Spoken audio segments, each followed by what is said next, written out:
I always come back to kind of the base reality of Bitcoin and how it operates, because this is what makes it so powerful. This is also like the fact that all you need is a private key to receive and spend funds. Is like the consequence of that is that you can have your money in your head. And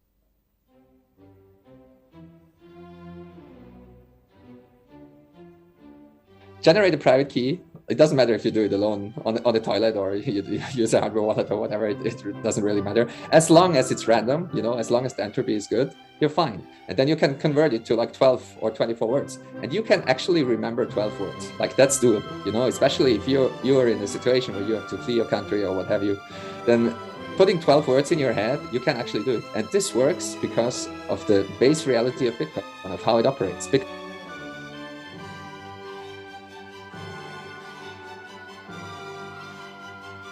But there are situations where people did this and where people are doing this. And this is so powerful, it boggles the mind. And it all comes back to the fact of Bitcoin's operation, and that Bitcoin is pure information and that the private key is pure information. That's why you can transform it to 12 words, and then you have it in your head. And it's literally, this is the money, you know, like it's not like you're log into a bank account or whatever. It's like the value itself is in these bits of information. And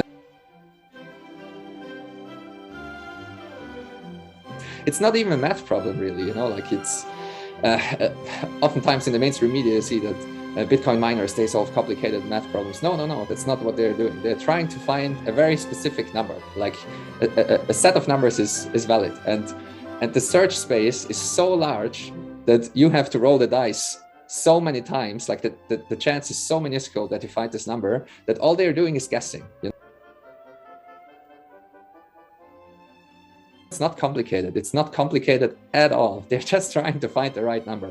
And that's also why cryptography favors the defender and favors the individual. If you use strong cryptography to defend yourself, it doesn't matter if all the armies in the world conspire against you. Like if China and the US and Russia conspire against you, they won't be able to break strong cryptography. They won't be able to get to your secret. They won't be able to get the 12 words out of your head, for example, you know, like, and that's why it empowers the individual. And that's why I think it's so beautiful, because it will always be like this. This is how Bitcoin operates. And there is no way of changing that. Like, this will never change. This is now a truth that exists in the universe. You know, this is now a given fact. And if you know about this, you can make use of it. And that's why I think it's so insanely beautiful and so empowering for so many people. The problem with Bitcoin is that it does like 5 or 6 impossible things before breakfast, you know, like it does it all at once. So I think this analogy is correct. And what it does, it uses stranded energy to protect the information of everyone, you know, like if a new block is mined, it's an accumulative layer of protection on the whole UTXO side of the world, on everyone's wallet, you know, on everyone's public information. Because the way it works is we have this public ledger, and it records basically who owes what to who. And if you have a private key, you can move some of the funds in this public ledger, and you know, like take everything I say with a grain of salt. Like technically, it's a bit different, but that's how you can visualize it. Technically it's a bit different because nothing ever really moves, you know, like messages are signed and so on and so forth. Like you cannot move information really, you can only copy information. This is a very important point, because this is at the core of the double spend problem, you know, like you cannot, I cannot have information in my head and move it to your head. I will always remember the information, you know, the speaker retains the information. That's the core of the double spend problem. But yeah, that's what Bitcoin does. It uses this energy because you need a protective layer around the publicly available information, which is Bitcoin's proof of work. You know, proof of work does many other things as well, but it also protects the integrity of the public information. And that's the only way how you can protect public information without private information. You know, the other way would be to encrypt something or to sign something, and then you need a private key for it, you know? And so the only way to trustlessly secure the integrity of public information is by more public information that everyone can verify. And you cannot do it with private information, because then that would imply a private key holder, and we don't want to have that. Like then you would have central banks again that can decide what is true and what is not true. And so Bitcoin uses this energy, as you say, and it organizes it. It organizes it around the very valuable information that we all value. It is a record of what happened in the system, a record of who owes what to whom. And it protects, like, accumulatively the past of all these transactions. And that's why what I also wrote in Bitcoin is Time, like the way you can think about Bitcoin from this perspective is that Bitcoin creates its own arrow of time, because in the digital realm, you don't have a trustless arrow of time, like you will always have to refer to an external input that will tell you the time. Look at a piece of paper and let the piece of paper tell you how late it is. It's an impossible problem. You need an external source, and you need to feed it into the system. And this external source can always lie. And that's the problem. Like there is a disconnect between what is written on the piece of paper and what is happening in the real world, so to speak. So that's why I say the map is not the territory. Like the map of something is not the thing in itself. That's also why bananas on the blockchain will never work. The bananas rot in the warehouse, and what happens to the data? Like what happens to your sheet of paper? Don't think about it as a blockchain. Think like you have a sheet of paper, and you draw a banana for every banana that's in the warehouse, and then like you wait half a year, and then does the sheet magically update itself? No, it doesn't.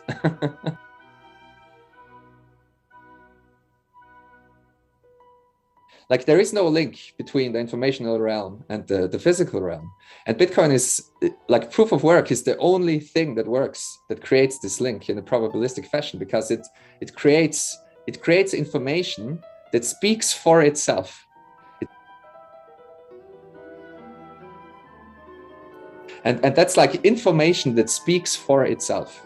You can look at this, you can look at just the information, and you can infer what happened in the real world, what had to happen. This is such an unlikely event. Like this had to happen multiple times probably. If it didn't happen multiple times, then someone was just very, very, very, very lucky. But usually people are not that lucky. So he was probably sitting there and doing this for like 5 hours or whatnot, depending on how many dice he rolls, at once. And this is how Bitcoin mining works, like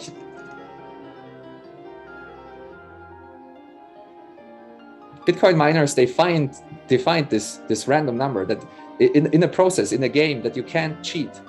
And then they announce, Yahtzee, I found this number, and it fits the difficulty target and so on. And everyone is like, okay, like, yeah, this guy won. And we all have to work on the next round now, because, there's something to win. Like the Bitcoin network will reward you in good sats, in good hard Bitcoin, for the work that you're doing, for participating in building up this arrow of time, and also for participating in providing energy for this protective layer around Bitcoin. I think Lightning is still very underappreciated. I think everything that's happening around podcasting 2.0 and the work Adam Curry is doing, and just direct peer-to-peer micropayments and streaming money and authentication layers, those kind of things. I think all of it is very underutilized and underappreciated. I think it's insanely magical. Like we call it magic internet money for a reason. And it's if you're playing around with this stuff, and if it works, caveat emptor, early days, like payments still fail, Lightning is not perfect, Bitcoin is not perfect, and so on. But it's improving at such a rapid pace.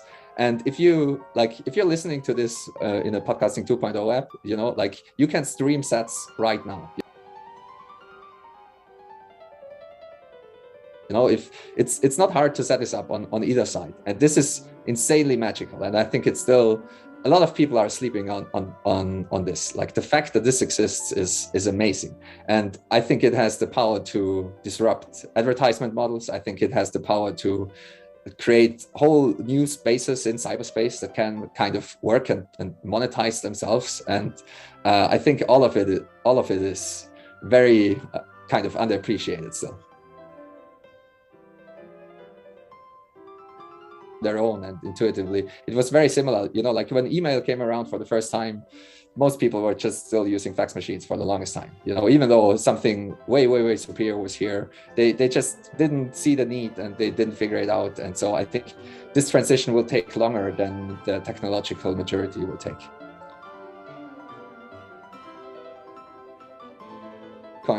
Bitcoin, like it eats up this unorganized entropy, it eats up all this stranded energy, and it does something useful with it. And Bitcoin is the perfect fit because it is the buy of last resort when it comes to energy. You know, like Bitcoin mining is very unique in its energy load profile. You know, like you can switch it on and off at a whim. Bitcoin mining is progressless, so you don't need to power it up or power it down, like not really, you know. It's not like aluminum smelting or what have you, or other things that were eating up stranded energy before Bitcoin came along.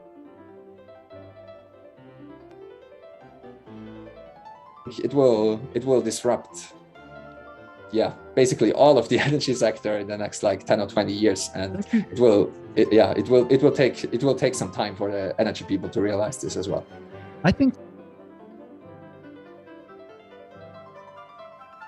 it's also a slow process, I think, because, you know, like you don't change your mind on Bitcoin overnight.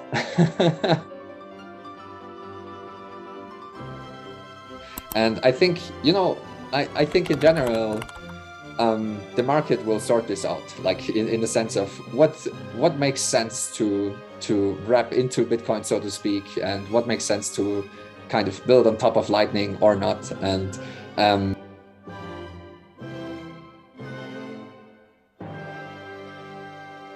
there are currently different views of how Bitcoin should be utilized, and I think it depends on your view of the world and your use case. Like how do you use Bitcoin, basically? And we see this in the larger picture as well. You know, like if you're mining, you have a different use for Bitcoin than if you're playing around with podcasting 2.0 online.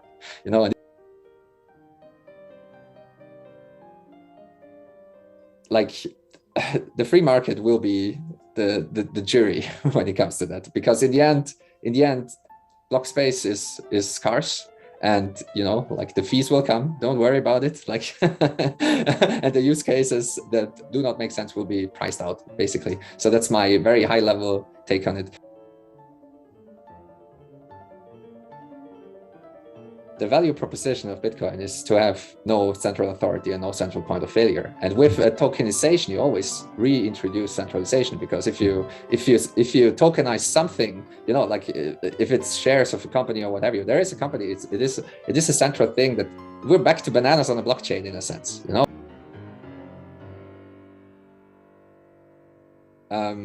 Like Bitcoin is very inefficient. It's only efficient if you look at it from a like resilience, survival at every cost, decentralization perspective, you know. Like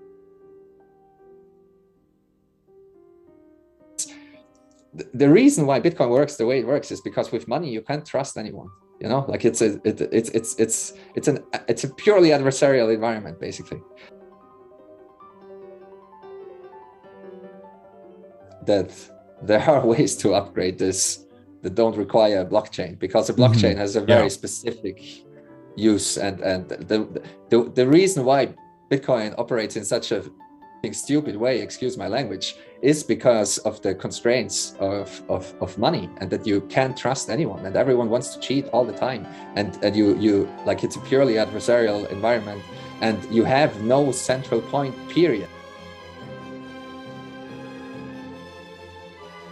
For example, the reason why Bitcoin is free floating is because if it would have, like if it would be a stable coin, for example, or if it would be backed by gold or whatever, you reintroduce a central party. The reason why Bitcoin builds its own arrow of time, and we have to do all these like weird chains of blocks and so on, is because like you introducing a time server, a time stamping server, reintroduces centralization. Then you have like 2 or 3 time servers of the world that you need to have to trust, and we want to move away from that.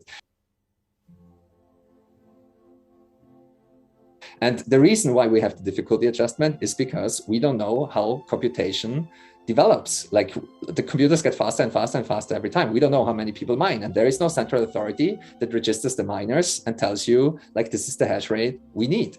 And that's why we have the difficulty adjustment, because then it can adjust itself organically.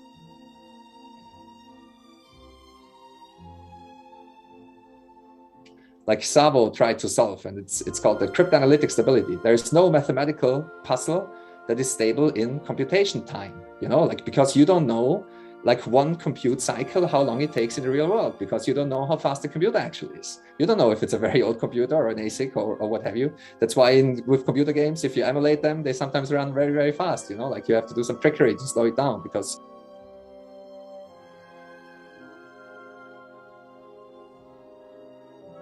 like that's, there is a reason why Bitcoin works the way it works, and it's I don't believe really in this tokenization stuff. You can do it, and it might be more efficient than the current things and so on, but that's not why Bitcoin was built, and that's not why Bitcoin was built in the way it was built, you know, like proof of stake is basically a scam, period. Like it does not work, it cannot work. Just in terms of timing, proof of stake systems always need to do some proof of work in secret to fight off these race conditions and so on. Like, okay.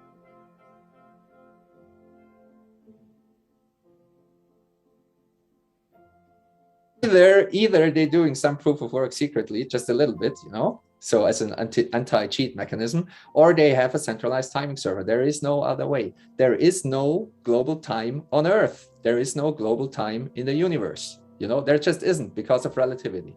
So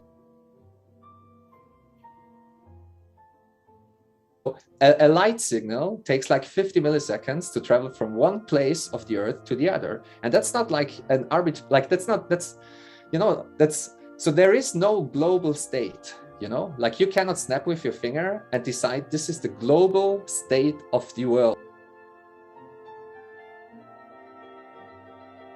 Like a 50 millisecond fuzzy period where it's indeterminate. You cannot, like, signals need to travel back and forth. There is no global state in the universe, and there is no global state on Earth.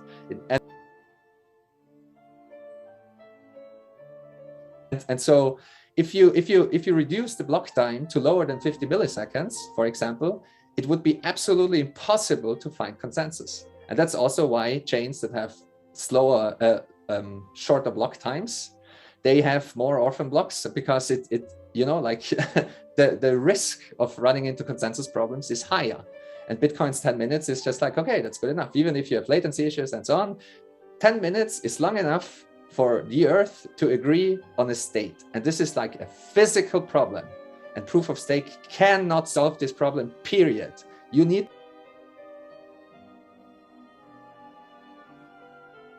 to have timestamp servers that are centralized, 2 or 3 of them, that tell you the time, because for transactions and an order of transactions, you need to know the time, because otherwise you would be able to spend money that you do not have. You would be able to spend money that did not arrive yet. For consensus to arise, you need an absolute order of events. And in the universe, there is no absolute order of events. It's all relative. And that's why you kind of need to build up your own arrow of time and so on. And proof of work is the only thing that works.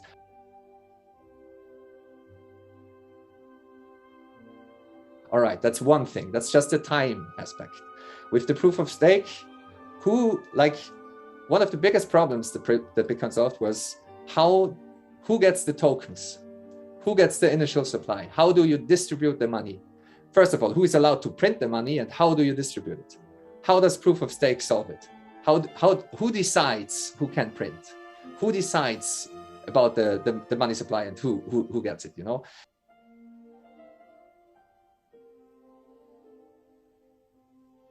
Like, are you aware of the term stake grinding and validator selection and all those kind of things?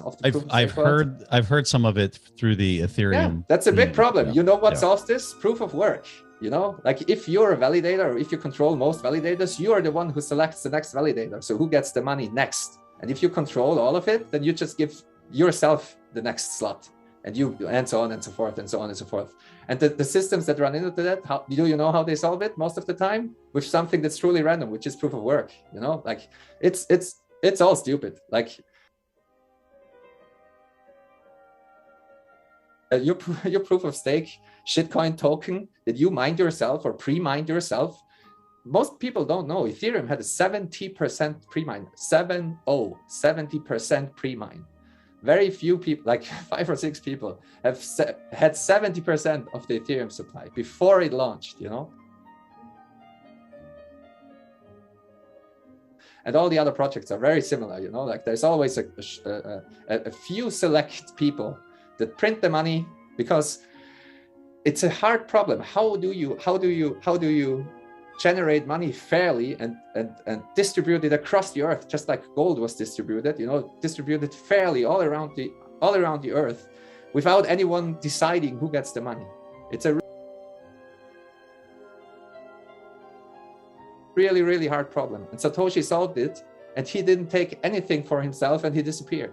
And that's why Bitcoin can't be repeated, you know, like it's the immaculate conception of sound money. So why do people continue to like improve upon that, and they don't even know the problems the proof of work solves? That's the thing. The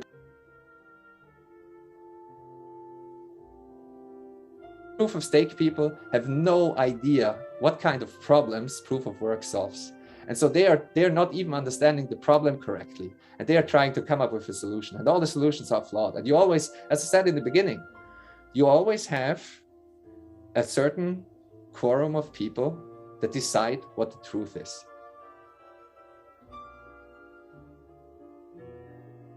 In summary, in like one sentence, proof of work relies on physics to tell you what is true, and proof of stake relies on human judgment, and I will tell you what is true.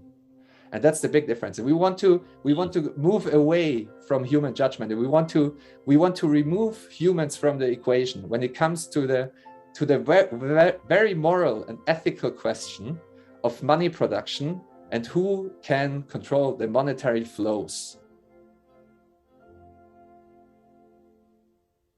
We have to remove humans from the equation, and proof of stake does not remove the humans from the equation, it reintroduces them.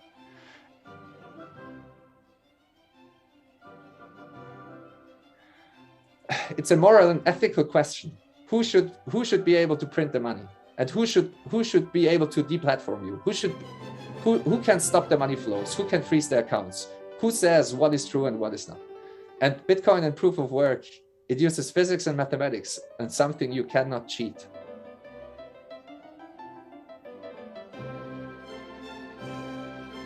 And that's why, you know, like that's why these systems, they pause and they restart, and they change the monetary supply, and they blacklist people and deplatform people and blah, blah, blah, blah, blah. We're back to the old system. Proof of stake is the system, the central bank system that we currently have. And it's immoral, it's unethical.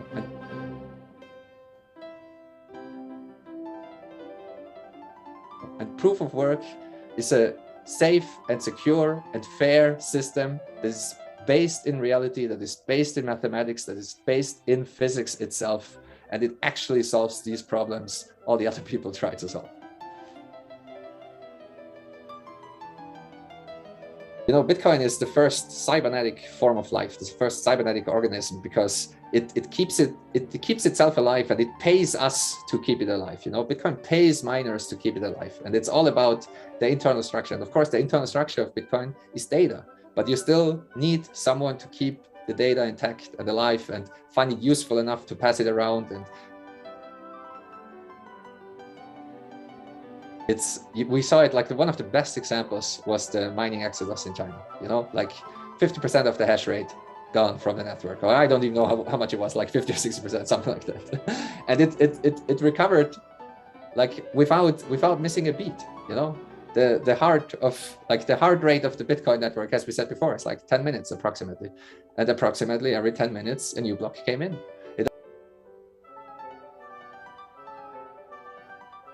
And very organically, you know, like all the cells of this worldwide organism, they found another jurisdiction they moved there, they reassembled themselves, and the hash rate came back online. You know, like the most ASICs were not destroyed. Like they just.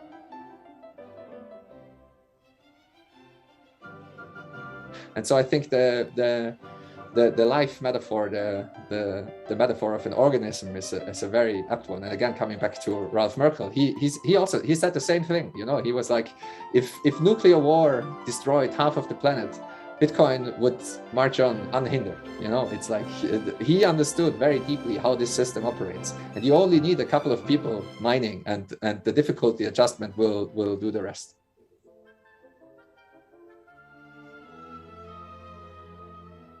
Solves the Byzantine generals problem, but it solves it in this roundabout, weird, probabilistic way, where you create this piece of information and you can all agree on the truthfulness of this piece of information.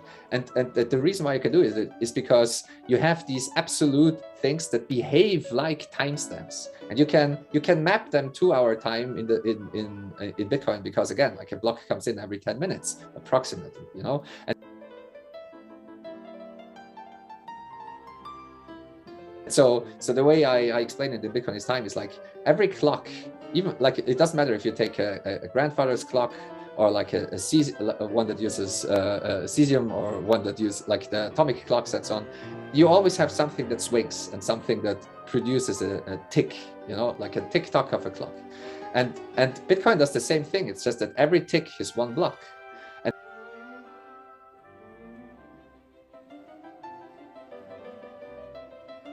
That's not what this is about. It's about building up a purely informational construct, something that is just information that creates an arrow of time, where everyone can agree, this is what happened first, then this is what happened next, and this is what happened next, and no one was able to modify this information. No one was able to mess with this information. And this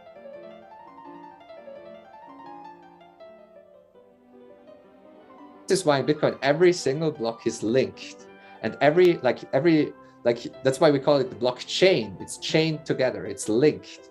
And every block header contains the hash of the previous block. And what this means is that every single block speaks for the entirety of the Bitcoin network. And that's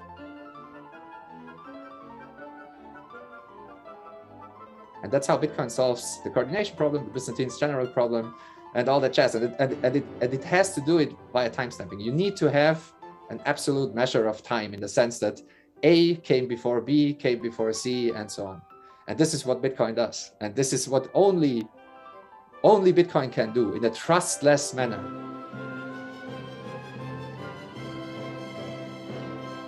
If you don't use proof of work, and if you don't use Adam Gibson's term, the reification of information, that information speaks for itself. Information itself behaves like a physical, tangible thing, or like Hugo Nguyen put it.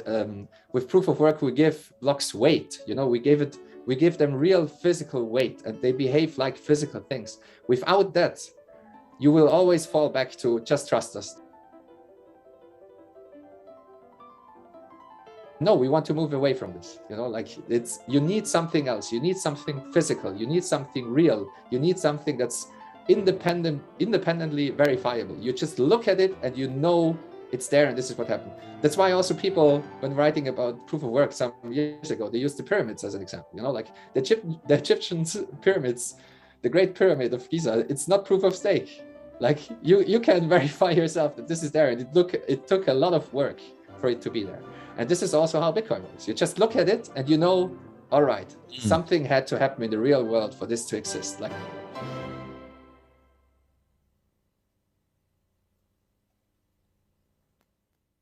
that's also why Bitcoin is not fiat money. It just is not.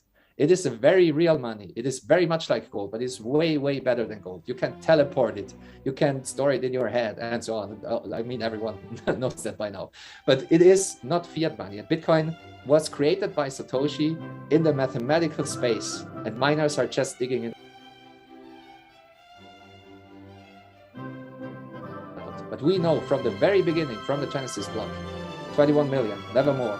And Bitcoin is already defined. You know, we are just kind of, we're discovering it, just like gold. You know, like gold doesn't grow underground. It's there. and miners are digging it out. And the same is true for Bitcoin. Bitcoin is defined in the mathematical space. And that's also like, that's one of the main misconceptions people have about mining. You do not create Bitcoin by transmuting energy into Bitcoin. That's not how it works, because otherwise, if we would link money to energy, then if we would get way better at producing energy, we would automatically create more money. You know, if you have a fusion reactor, you have a money printer. Like that's not a good idea. So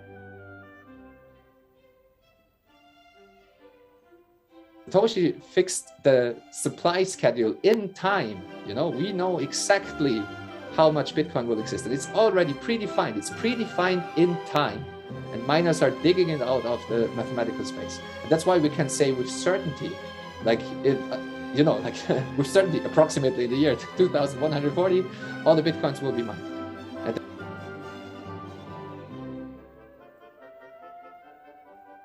like, Bitcoin mining does not waste energy or so. Like you're not using the energy to mine Bitcoin. The energy is there for something else. The energy is there to solve the coordination problem. The energy is there to build this protective layer around the records of everyone. The energy is there so you produce something that is real and something that you cannot cheat. The energy is there because Bitcoin has to be physical money and not political money. We want to move away from political money where people make decisions. It has to be physical, and proof of work makes it physical. Proof of stake should be called "Just Trust Me, Bro," because that's what it is.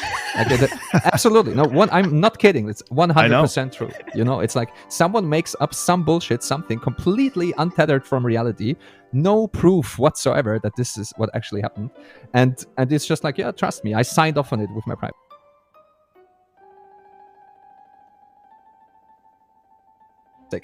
The problem about this all is to understand what I'm saying and to understand how flawed proof of stake is, you have to understand proof of work first, and you have to deeply understand it. And then it becomes obvious why proof of stake is so terrible. God, that's such a... I really agree. I think pretty much everyone, I would say pretty much everyone who works on proof of stake systems, like the people that are trying to solve these problems, they don't even know the magnitude of the problems that they have to solve, that they are actually trying to solve. They don't know. They don't know the magnitude of the problems that Bitcoin solved, and Bitcoin solved it with a difficulty adjusted proof of work mechanism. And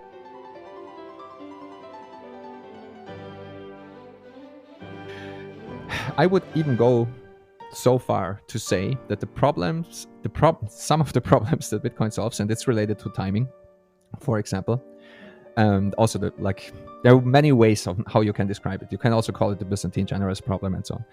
Mm-hmm. It's an impossible problem to solve.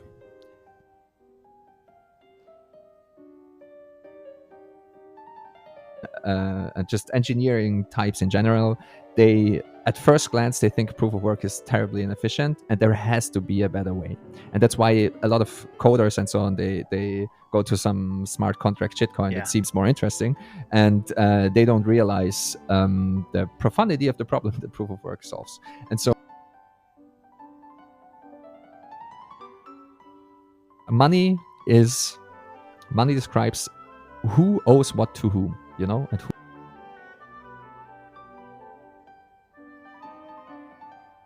how much money you have says something about how many goods and services our society owes you. So you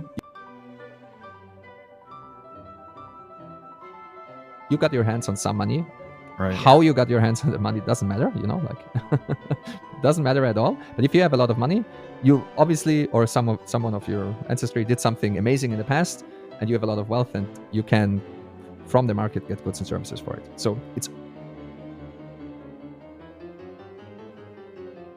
always about who owes what to whom, even if you just have money and hold it, you know, like society owes you something. And if you just look at, you know, your bank statements and so on, it's obvious that, you know, this much was owed to someone, and with the transfer of money, you settle it. And that's one of the things that people don't realize, especially in the fiat world. You know, money is always about final settlement. You only need money if people don't trust each other in the first place. If you trust someone fully, for example, a family member, you don't need money. if you're doing business with someone that you trust fully and you can always come back to that person and so on, you'll figure it out differently. So money is only important for people that don't trust each other in the first place. They don't trust each other fully. And what money does is it does final settlement. That's the important part of money. Everything else is credit, you know. Money, because of money, we're able to scale through these trust barriers. So money scales society. All systems that are all systems, period, that are large enough have something like money. So without money, society cannot scale at all. And this is why, you know, with tribes that do not use money, the maximum size is something like 150 people, because then you can still have all these credit relationships in your head. Because historically, to keep track of who owes what to whom, we have either clay tablets, which are ledgers, or tokens, physical tokens. So digital tokens do not exist. Like, that's a misnomer. So physical objects that can pass around from person to person. So it's either gold coins or shells or bones, or again, back to an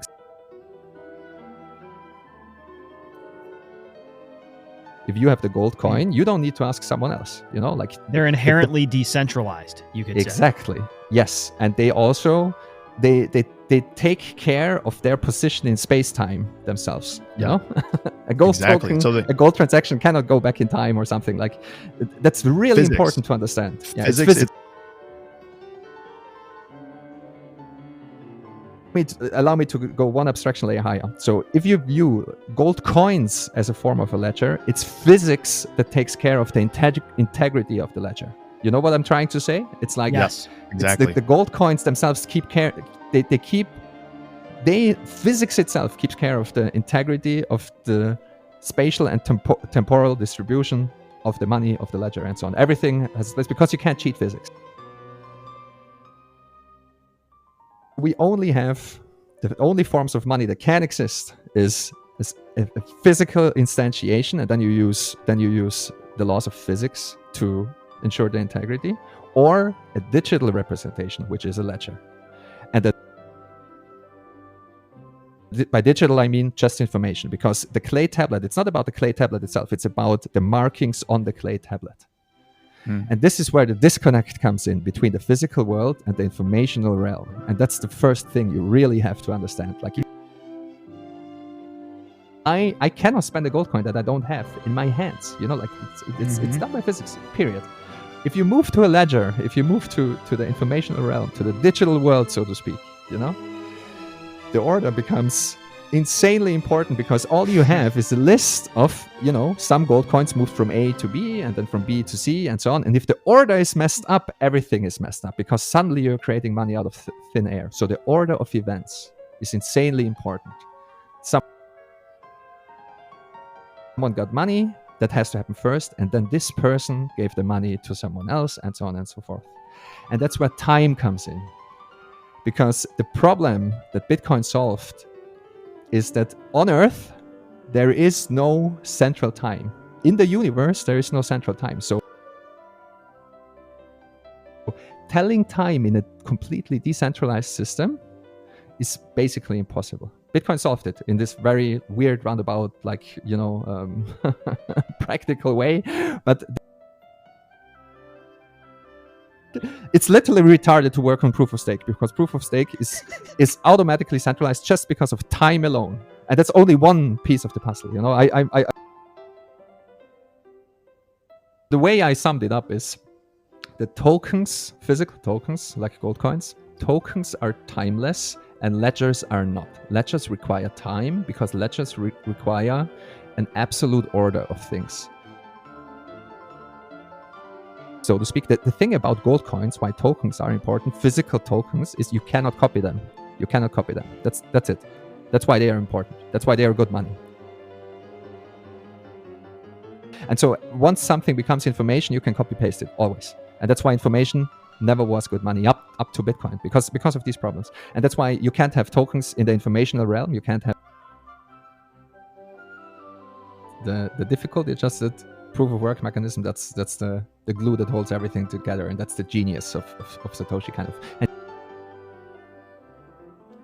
he used it for multiple things. First of all, to tell time in the system, and it doesn't matter that the clock is imprecise. Like, you can think of it as, with every new block, it's like a new tick. It's like tick, tick, tick, tick, and every single tick, the state, like the ledger updates, and for every single tick, the system makes sure that no rules are broken. And so Bitcoin slows down time, builds up its own arrow of time in the digital realm, in the informational space. And everything that is, for example, in the mempool, everything that is not confirmed yet in the Bitcoin time chain, is, from the point of view of Bitcoin, is timeless. It has no time. You can view miners as providing a timestamp service, so to speak, and providing this mechanism for peaceful conflict resolution. And you can see this also if you go back to the white paper. It's like, out of the 8 references or something, like 3 of them, or maybe more, or 5 of them, whoever, I don't remember the number from the top of my head, were about timestamping and the problem of timestamping.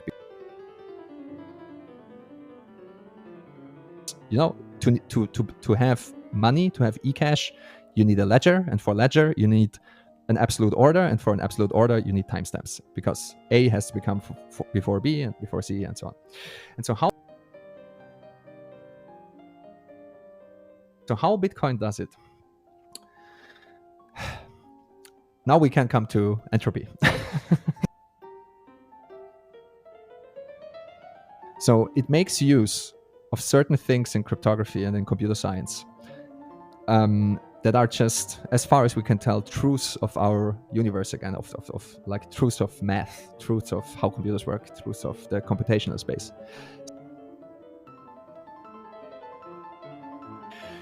The thing about cryptographic hash functions is that they are called cryptographic because the space of possible outputs is so high that finding collisions is insanely hard. Like, for the stuff that Bitcoin uses,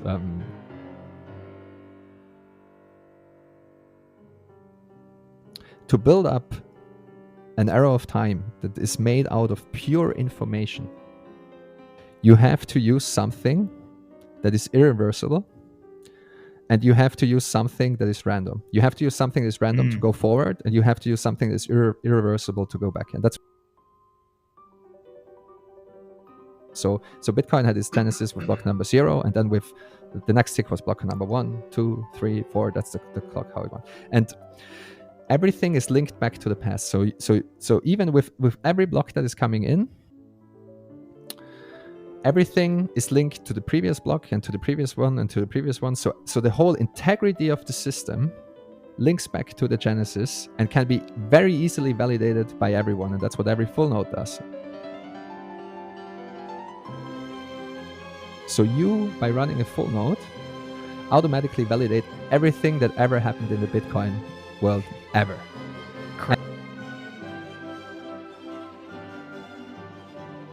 The hash of the block header contains the hash of the previous blockhead, the hash of the previous blockhead. So just in this hash is all of the history is contained and more or less verified. So the future has to be uncertain, and the past has to be irreversible. And the irreversibility in Bitcoin comes from hash functions, because you can't reverse them. And the uncertainty comes from the network itself and from proof of work. And also the irreversibility comes, of course, from mining,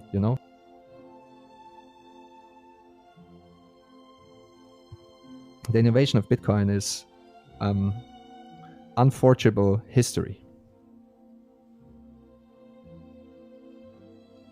The important thing about Bitcoin, because money is a ledger, you have to build up this ledger of events that actually happened. And if you make it insanely costly to rewrite this ledger, you have history that cannot be argued with. You have unforgeable history.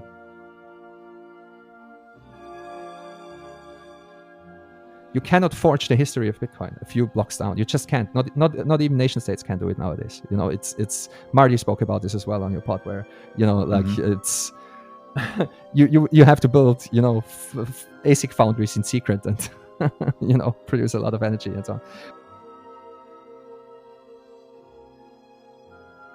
Like every single new block in Bitcoin puts a new layer of amber around the past, around the whole history of the system.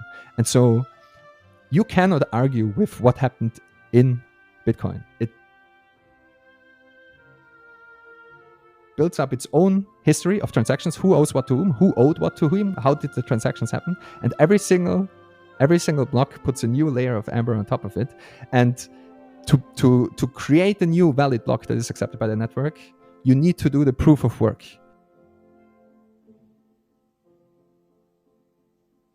And the only way to do proof of work is by, guessing numbers, basically, because all you try to find is like a valid hash that is below a certain threshold and so on. And it's a random process that has no history in itself. It's like flipping a coin. It's like spinning a roulette wheel. There is no progress. That's why always the next block comes in 10 minutes from now.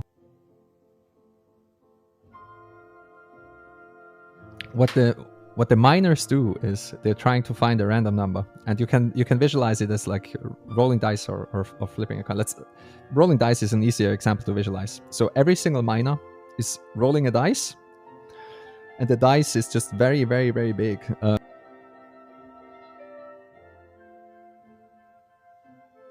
So there is no progress to solving this puzzle. You have to roll the dice, and then you have to see, did I win? If you didn't, you roll the dice again. And if some other miner wins, he goes Yahtzee, tells it to the whole network, and then you have to, roll the dice again, because now the number that you have to roll changes. And that's what's going on.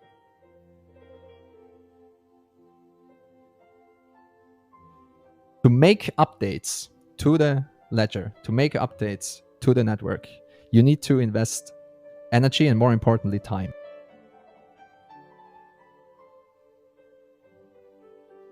Doing computations is not free in our universe. It requires energy. Flipping bits requires energy. And putting electrons into things so that they can flip bits requires time.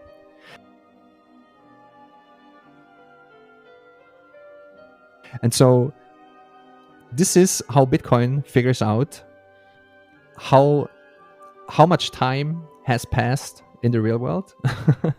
Like that's why people say, Bitcoin is a roundabout solution to the Oracle problem.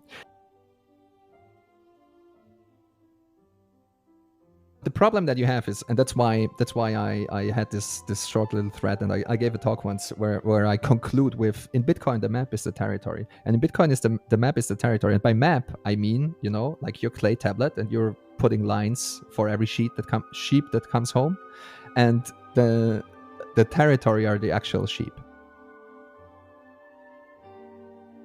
If you write about something that happened in the world, you always have the split of map and territory, because the information itself is not the reality. History is written by the victors. And if you take a photograph of something, it's just a snapshot, and it's not like, the mountain might be gone. If you took a photograph of a mountain, it was a long time ago, or, like someone blew it up or what.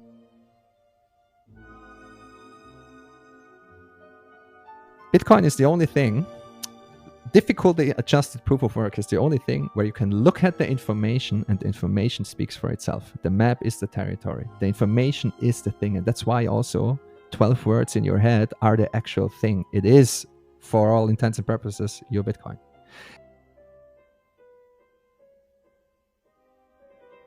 He calls it the reification of information. Because if you manage to do that, if you manage to build up a system that uses proof of work, and it uses proof of work in the smart, difficulty adjusted way, so that information itself becomes a thing, you reify it, and then you can use it as if it was an object. And then suddenly, that's why we can use Bitcoin as if it was gold coins. But it's not actually gold coins. It's still just information. That's why you can teleport it. That's why you can send it at the speed of light. And that's why you can have it in your head, and so on.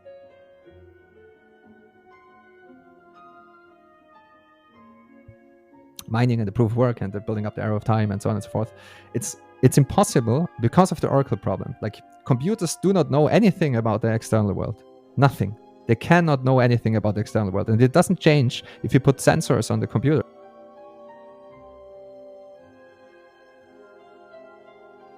So every signal that comes as input into the computer can be faked. You cannot trust it. It's not trustless. You have to trust that the camera is actually, producing the right, and so on and so forth. That's the Oracle problem.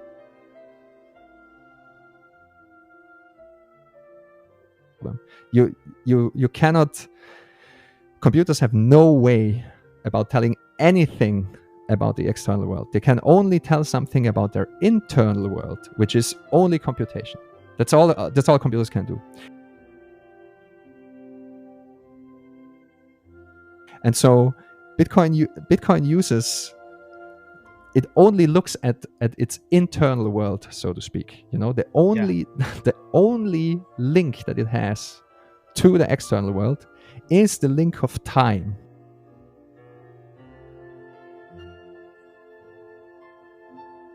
But it's like when a miner finds a new block, he also timestamps it with the real time in UTC, because time zones, fuck time zones, like UTC. And Bitcoin will accept this block if the timestamp is approximately right.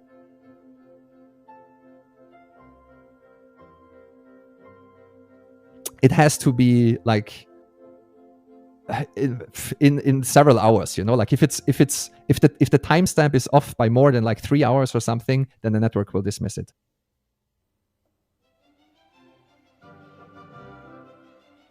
Bitcoin network does not use this wall time, the UTC time that we all know and love, to order blocks. It does not do that. That's why the wall time can be in reverse in Bitcoin. So you can have a block, and like 2 seconds later, 5 seconds later, a minute later, a new block comes in, and the new block it looks like it came from the past. It has an older wall time than the previous one.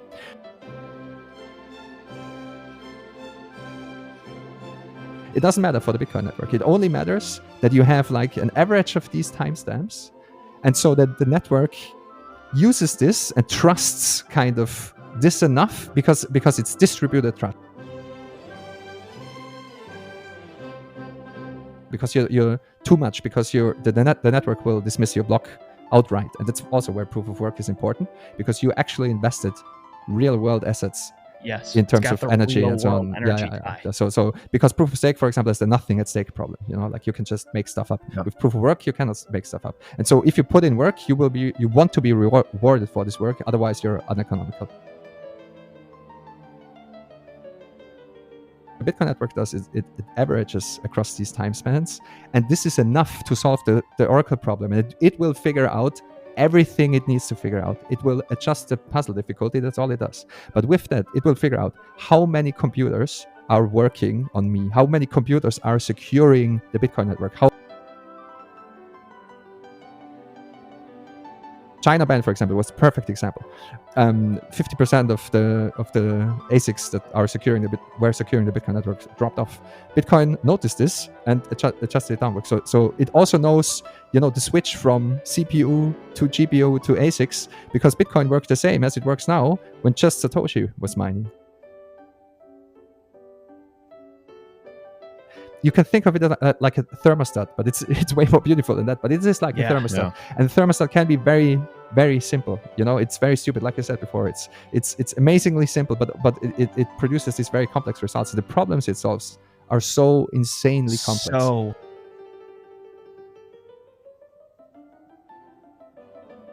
So we only mentioned now the problem of decentralized time, basically. But there is also, that was what Nick Szabo tried to solve, the problem of computational stability. Because you cannot know, because the computer does not know anything about the outside world, how fast the computers are.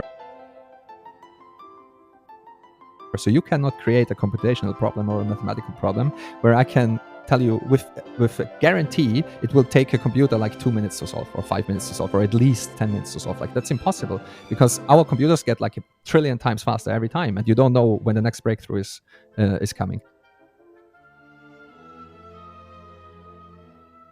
And so the difficulty adjustment solves that as well, because it doesn't matter if computers get faster. It adjusts for this. And this was a big problem with digital cash, because if you mine on a Commodore 64 and then you mine with a modern CPU, like, that's inflation.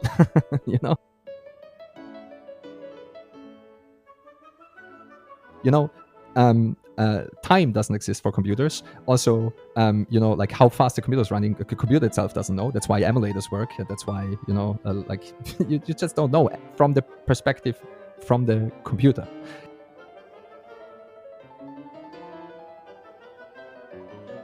The other things that proof of work solves is like fair distribution, how to distribute the tokens that will exist in the system fairly across the network. And that's why also time is important, because, and it's also something that Harry mentioned, Bitcoin's supply is fixed in time. That's why we know, like mining rewards will be given by the network until approximately the year 2140.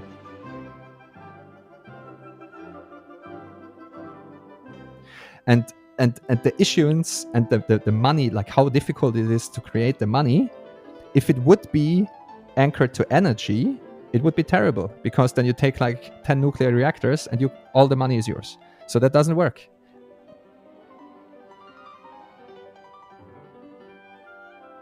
Money that is tied to energy is a shitcoin, because if we get really good at making more energy, then we have money printers. And that's not what's happening with Bitcoin, because with Bitcoin, the energy consumption is not related to the monetary issuance. It's just related to the security of the network, and the issuance is done in time.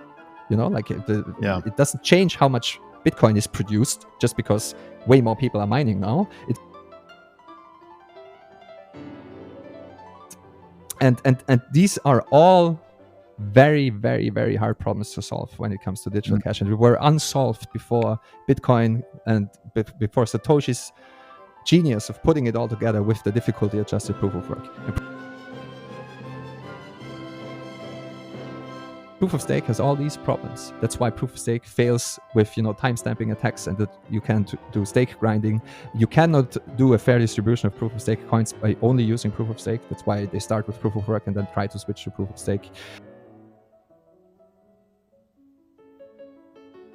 That's why proof of stake is just trust me, bro. Because I made up this past. It's completely divorced from reality. Completely. Yeah. You've no proof. That this is what actually happened.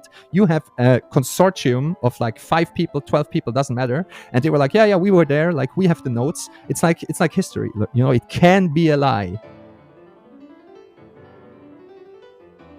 With proof of work, what is so different? It is history, and you can verify that it actually happened. And it's proof of work. What it builds up, what Bitcoin builds up in terms of history, it's not a record of what happened. It is what actually happened. That's the difference. Wow. And that's why the map is the territory.